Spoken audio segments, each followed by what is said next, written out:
అర్జున్ తన గదిలోని పాత అల్మారాను సర్దుతుండగా ఒక పురాతనమైన మ్యాప్ మరియు ఒక మెరుస్తున్న పాత తాళి లాకెట్ దొరికాయి. అది అతని తాతగారైన వేదగారు దాచిన రహస్య ఖజానాకు దారి చూపే మ్యాప్.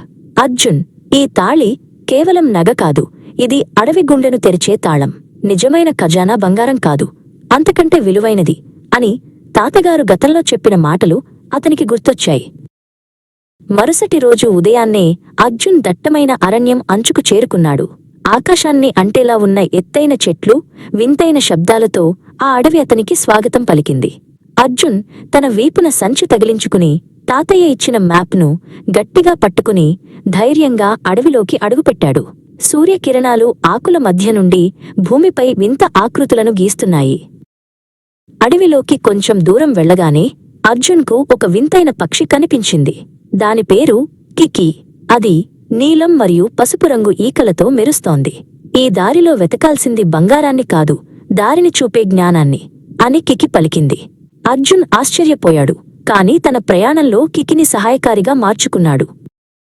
కికి మార్గదర్శకత్వంలో అర్జున్ ఒక పెద్ద పొదల దారి మేజ్ వద్దకు చేరుకున్నాడు. అది చాలా చిక్కుగా ఉంది, దారి ఎటు వెళ్తుందో అర్థం కావడం లేదు. అర్జున్ తన మ్యాప్ను తీసి అందులోని గుర్తులను గమనించాడు. తన తెలివితేటలతో ఏ మలుపు తీసుకోవాలో నిర్ణయించుకుని ముందుకు సాగాడు. అతని ఏకాగ్రత మొదటి సవాలును అధిగమించేలా చేసింది. పొదల దారి దాటిన తర్వాత అర్జున్ ఒక రహస్యమైన మాయగుహ ప్రవేశద్వారం వద్దకు చేరుకున్నాడు. ఆ గుహద్వారం మూసి ఉంది. దానిపై ఒక వింతైన గుర్తు ఉంది. అర్జున్ తన మెడలోని పాత తాళిని తీసి ఆ గుర్తుపై ఉంచాడు. సరిగ్గా సరిపోయింది. ఒక పెద్ద శబ్దంతో గుహ తలుపులు తెరుచుకున్నాయి. కికి లోపలికి ఎగిరింది. గుహ లోపల గోడలపై వింతైన చిత్రాలు, ప్రశ్నలు ఉన్నాయి. అది అర్జున్ బుద్ధికి పరీక్ష. చూడగలం కాని తాకలేం. వెలుగు ఉంటేనే నేను ఉంటాను, నేనెవరిని అని ఒక గోడపై రాసి ఉంది. అర్జున్ ఒక్క క్షణం ఆలోచించి నీడా అని సమాధానం చెప్పాడు. వెంటనే గుహలోని మరో దారి తెరుచుకుంది. అతని జ్ఞానం అతనికి మార్గం చూపింది. గుహ నుండి బయటకు రాగానే అర్జున్కు ఒక వేగంగా ప్రవహిస్తున్న నది అడ్డంగా ఉంది. దానిపై వంతెన లేదు, కేవలం పాత తీగలు మాత్రమే ఉన్నాయి. ఇది నీ శారీరక ధైర్యానికి పరీక్ష అర్జున్ అని కికి పలికింది.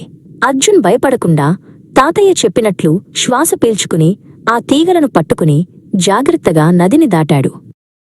చివరకు అర్జున్ అడవి మధ్యలో ఉన్న ఒక అత్యంత పురాతనమైన భారీ వృక్షం వద్దకు చేరుకున్నాడు.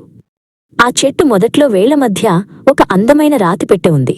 నువ్వు చేరుకున్నావు అర్జున్, ఇదే ఆ రహస్య ఖజానా అని కికి ఆనందంతో అరిచింది. అర్జున్ వణుకుతున్న చేతులతో ఆ పెట్టెను చేరుకున్నాడు.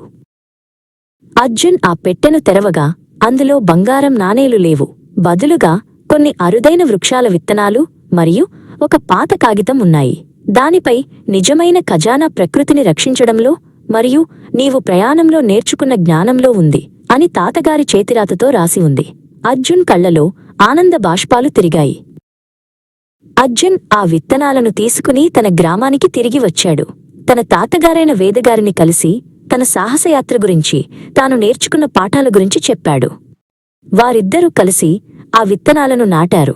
అడవి రహస్యమంటే దాన్ని దోచుకోవడం కాదు, కొత్త జీవాన్ని పోయడమని అర్జున్ గ్రహించాడు.